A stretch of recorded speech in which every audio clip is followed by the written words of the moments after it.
आता एक मोठी बातमी, इराण इस्रायल युद्धासंदर्भातली ही मोठी बातमी आहे। अमेरिकेनं इराणवर हल्ला केलाय। अमेरिकेनं इराणच्या आण्विक तळांवर हल्ला केला असल्याचं कळतंय। अमेरिकेचे राष्ट्राध्यक्ष डोनाल्ड ट्रम्प यांनी ट्विट करत या संदर्भातली माहिती दिलेली आहे। इराणच्या फोर्दो, नतांज आणि इस्फहान या आण्विक तळांवर हल्ला केल्याची माहिती राष्ट्राध्यक्ष डोनाल्ड ट्रम्प यांनी दिली आहे। आपण पाहतोय अमेरिकेनं देखील आता या संघर्षात उडी घेतलेली आहे। अमेरिकेनं इराणवर हल्ला केलाय। अमेरिकेनं इराणच्या आण्विक तळांवर हल्ला केलेला आहे।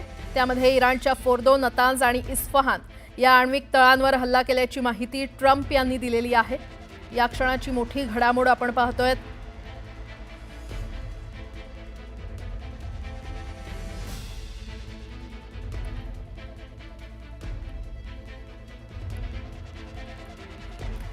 आणि यावरच अधिक बोलण्यासाठी, अधिक विश्लेषणासाठी आपल्यासोबत निवृत्त कर्नल अभय पटवर्धन सर जोडले गेलेले आहेत।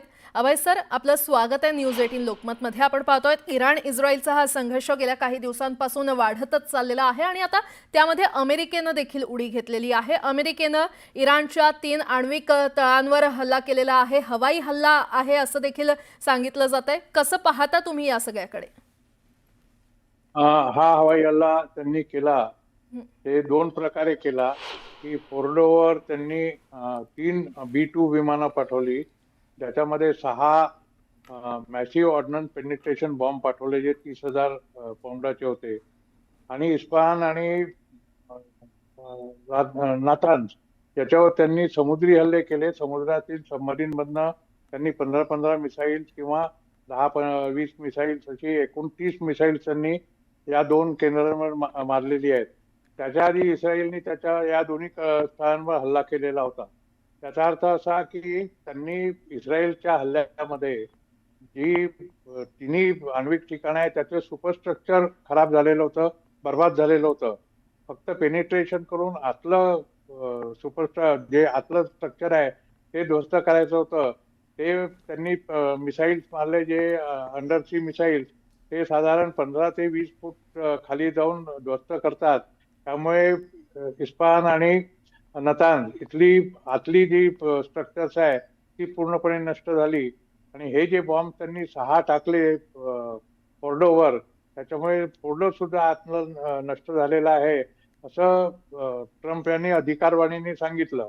त्यांनी इराणला एक पूर्णपणे उघड धमकी दिली आहे आपल्या भाषणामध्ये की आम्ही तुमचं फक्त न्यूक्लिअर पॉवर नष्ट केलेली आहे, पण याच्यानंतर जर तुम्ही परत आमच्यावर हल्ला करण्याचा प्रयत्न केला किंवा आम्हाला परत सांगितलं की गेले 40 वर्षे जे तुम्ही म्हणता debt to Israel, debt to America, हे जर परत करण्याचा प्रयत्न केला तर आम्ही तुमच्यावर पूर्णपणे हल्ले करू आणि तुम्हाला पूर्णपणे बर्बाद करू। बरं, खरं तर सर, डोनाल्ड ट्रम्प यांनी म्हटलेलं आहे की शांतता स्वीकारा, नाहीतर यापुढे आणखी मोठे भयंकर हल्ले केले जातील। इराणला असा त्यांनी एक सूचक इशारा दिलाय। अगदी बरोबर आहे। जसं मी आताच म्हटलं की ट्रम्पनी आपल्या भाषणामध्ये सांगितलं त्यांना की आतापर्यंत आम्ही फक्त we are only targeted your nuclear installations, but here after जर तुम्ही आमच्यावर हल्ला केला, तसं त्यांनी डिस्क्राईब केलं होतं की यांनी जवळपास हजारो माणसं आमची इन्कॅपॅसिटेट केली, त्यांचे हातपाय तोडले, अमेरिकेमध्ये केलं, जगभर पूर्ण केलेलं आहे। आणि हा जो दहशतवाद आहे, इस्लामी दहशतवाद, हा पूर्णपणे इराणहून निघालेला होता आणि इराण त्याचं समर्थन करत होता।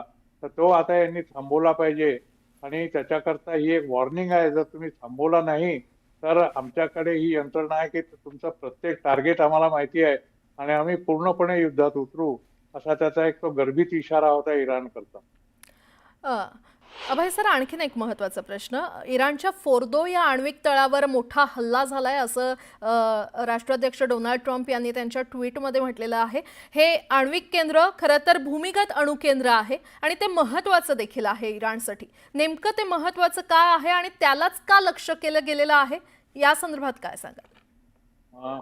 असं आहे मॅडम की नतांज आणि इस्फहान इथे युरेनियम एनरिचमेंट प्रोग्राम होता, म्हणजे युरेनियम 235 तर 237 पर्यंत अपग्रेड करण्याचे जे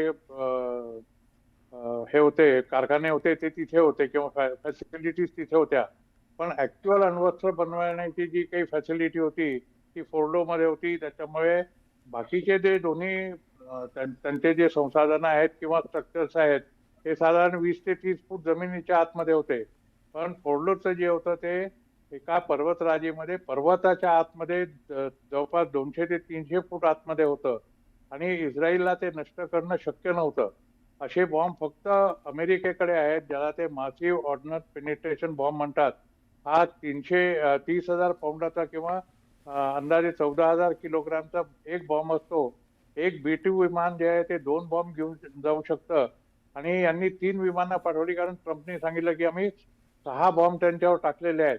आता तेवढ्या एरियामध्ये जर 6 बॉम्ब गेले आणि हे सगळे बॉम्ब त्यांनी जवळपास 50,000 ते 60,000 फूट उंचीवरनं टाकलेले आहेत. त्याचा अर्थ असा की ते जमिनीमध्ये 200 फूट त्याची जी पेनिट्रेशन लिमिट आहे त्याच्याही खाली गेले असणार, कारण कायनेटिक एनर्जी जितक्या वरनं आपण टाकू तितकी ती कायनेटिक एनर्जी जास्त होते आणि हे कायनेटिक एनर्जी वाले बॉम्ब असल्यामुळे खूप आतमध्ये जाऊन ते फुटले. बरं, हे आतमध्ये पूर्ण नष्ट झालं, ते तिथे गड्डा पडलेला नाही आहे, त्याच्यामुळे तिथनं किरणोत्सर्ग पूर्णपणे होण्याचा काही चान्स नाही आहे. ही साईट जी आहे ती सील झालेली असेल आहे, असा माझा अंदाज आहे. यालाच लागून अभय सर आणखीन एक महत्त्वाचा प्रश्न. खरं तर हे अमेरिकेचं B-2 विमान नेमकं कसं काम करतं? कारण इतक्या खोल जमिनीत असलेलं अणुकेंद्र ते उद्ध्वस्त करू शकलेलं आहे. नेमकं हे B-2 विमान किंवा हे बॉम्बर नेमकं कसं काम करतं आणि इतर देशांकडे देखील अशा प्रकारची विमानं आहेत का?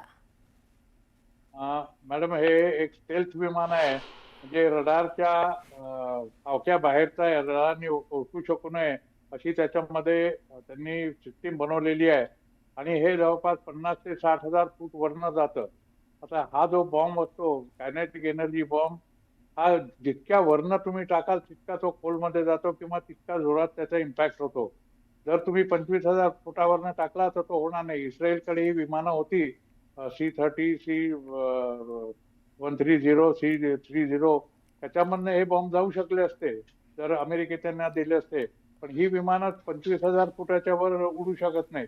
त्याच्यामुळे तो जो त्यांना हे होता कायनेटिक एनर्जीचा इम्पॅक्ट होता तो पूर्णपणे मिळाला नसता. हे फक्त 100 ते 100 फूट आतमध्ये जाऊन फुटले असते. पण यांनी 50,000 फुटावरनं टाकल्यामुळे ते पूर्णपणे आत जाऊन फुटले आणि फोर्डोचं जे अणुकेंद्र आहे ते पूर्णपणे नष्ट झालं, असं ट्रम्प यांनी ठामपणे सांगितलं. बर, अभय सर, एक शेवटचा प्रश्न विचारते. इराणचे सर्वोच्च नेते खोमेनी यांनी त्यांच्या 3 संभावित वारसदारांची नावं जाहीर केलेली आहे. त्यांच्या मुलाचं नाव त्याच्यामध्ये नाहीये. त्यामुळे त्यांना कुठेतरी भनक लागली असावी की आता काहीतरी अशी सिच्युएशन येऊ शकते की हा निर्णय घेण्याची गरज आहे. मॅडम, कारण त्यांना ट्रम्पनी धमकी दिलेली आहे आपल्या भाषणामध्ये की आम्हाला माहिती आहे की तू कुठे लपलेला आहेस, आम्ही केव्हाही तुला टिपू शकतो, पण आम्ही सध्या करणार नाही, कारण आम्हाला वाटतंय की तू आता शांततेच्या मार्गावर चालशील, असा त्यांच्या भाषणाचा अन्वयार्थ होता.